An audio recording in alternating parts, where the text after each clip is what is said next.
So mga bagay talagang nagpapaakit sa isang lalaki kapag ginawa mo ito sa kanya. Yes mga kamamay, gawin nyo lang po, i-apply nyo lang po yung mga maliliit na bagay na to pagdating sa isang lalaki na sigurado ako na maaakit, mababaliw siya sa inyo.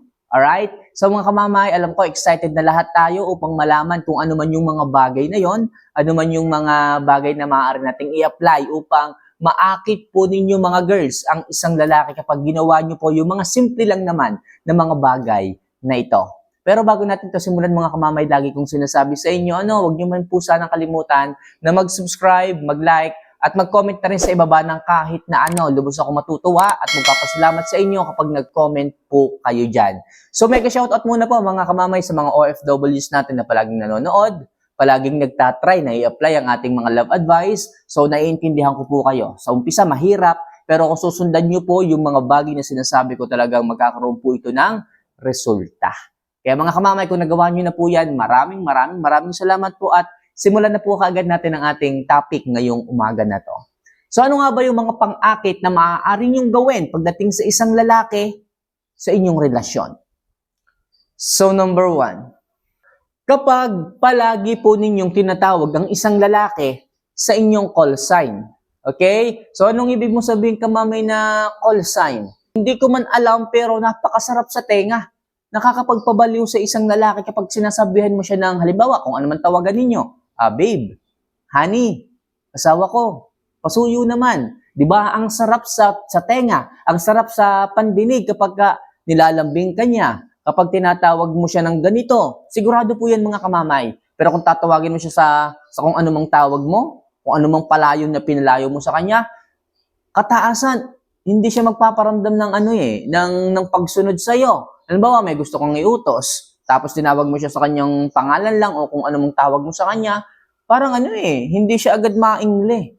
Hindi agad siya kumilos. Pero kung tatawagin mo siya sa malambing na tawagan ninyo, babe, pwede bang pasuyo? Lingon agad dyan, babe, ano yun? Ano yun? Kahit ano, basta ikaw.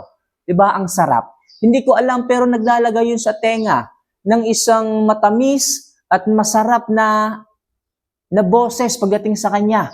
Kung kaya nababaliw ang isang lalaki kapag malambing nyo pong tinawag siya sa inyong call sign. Call sign lang yan, hindi pa niya yung pangalan, call sign nyo pa lang, pero makakatulong yan upang maakit, mabaliw ang isang lalaki sa inyo. Parang napaka-sweet pakinggan, napakasarap sa tenga. Subukan niyo po yan mga kamamay. Dapat may lambing ha, dapat may lambing. So next, yung pagre-reply mo ng medyo may katagalan. Yes mga kamamay, nagpapabaliw po ito pagdating sa isang lalaki. Yung tipong hindi mo napapansin pero yung lalaki, halos magkanda aligaga sa paghahanap, paghabol sa iyo. Pagtatanong kung ano nang ginagawa mo. Ano nang balita sa iyo? Bakit ang tagal mong mag-reply? Ano bang inuna mo? Ano bang ginagawa mo? Bakit hindi ka agad nagpaparamdam? Nag-message na ako sa iyo pero ang tagal mo paramdam. Nag-message ka nga pero ang tagal mo ulit mag-reply.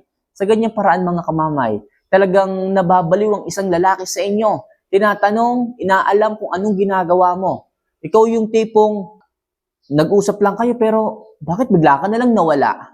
Pero tatandaan nyo mga kamamay, kung bigla po kayong mawawala o tipong dinelay nyo po ang pag-reply sa kanya, maghanda po kayo ng valid reason kung bakit nyo po ginawa yon, kung bakit po kayo biglang nawala. Kasi kung wala kayong valid reason, magagalit talaga ang isang lalaki sa inyo. Pero aminin po natin sa hindi, talagang isang lalaki ay maaakit, mababaliw, maghahabol sa iyo kung bakit bigla kang nawala, magtatanong, magtataka at iisip-isipin ka niya. Basta ihanda nyo lang ang valid reason. Kamamay, ano bang po pwedeng maging valid reason sa kanya kapag ganito? Kasi wala naman akong dahilan para i-delay o medyo tagalan ang reply sa kanya. Pwedeng sabihin mo na bigla kang niyaya ng nanay mo na ikaw yung maging driver. O kaya naman, po pwedeng hindi mo na lamang kung saan napapatong yung cellphone mo kasi may ginawa ka. Akala mo magiging madali lang pero hindi mo na lamang kung saan mo na misplace yung cellphone mo. Yung mga ganyang bagay. Sa pamamagitan ng hindi nyo po kaagad pag-reply sa kanya, talagang mababaliw po ang isang lalaki sa inyo. Alright? So next, Kapag palagi po kayong nag-aayos at nagpapaganda kapag nakikipagkita sa kanya. Yes, mga kamamay, ito po ay isang malakas, okay, na pang-akit ng isang babae upang mabaliw po kayo sa kanila. Yung tipong magkikita kayo, galing kayo sa LDR relationship kaya, o kaya naman, hindi pa kayo mag-asawa, magkikita pa lang kayo, lagi ka dapat nakaayos, lagi ka dapat maganda. Yung kilay mo dapat ahit palagi, o kaya naman dapat maganda yung drawing yan. Basta, kayo nang bahala, alam nyo yan mga kamamay. Dapat, nagpupulbo kayo ng light lang. Dapat, basta maganda, presentable kayo. Hindi ko na dapat pang isa-isahin. Alam nyo po ang dapat na gawin. Alam nyo po ang bawat kantuhan ng mukha ninyo. Alam nyo kung paano yan pagagandahin. Basta, sinasabi ko sa inyo, kung gusto nyo po na maakit at mabaliw ang isang lalaki, pag nakita kayo, mag-ayos po kayo.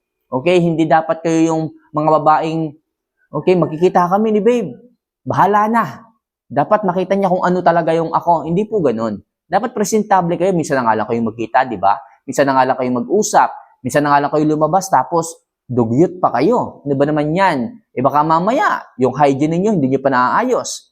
Pagka-meet up ninyo, amoy pa kayo, amoy araw. Naku naman, mga kamamay. Kung kaya lang kayo magkakahiwalay, nung ka-LDR mo, lalo na pagka first time nyo magkikita, tapos amoy araw pa kayo. Ang dami pong nadidisappoint sa ganyan. Ang dami nagkakahiwalay sa ganyan. Ang dami pong, alam mo, nadidisappoint nga. Nawawala ng amor pagdating sa isang babae. Kung gusto niyo po na mabaliw ang isang lalaki at maakit, kailangan pag nakikipagkita kayo, dapat presentable kayo, maayos, maganda po kayo. Right? So next, kapag nakikita niya na busy ka, yes mga kamamay, talagang nababaliw ang isang lalaki sa isang babaeng alam niyang busy. Yung tipong hindi siya nakabantay sa mga message ng isang lalaki, yung tipong hindi ka nakabantay sa mga tawag niya sa iyo, at mas nakafocus ka sa negosyo, sa pag-aaral mo, sa trabaho mo, sa kung ano man, sa sarili mo. Hindi ka talaga nag-aabang lang sa kanya, yung tipong hindi ka naghahabol sa kanya, mas gusto ng isang lalaki yon.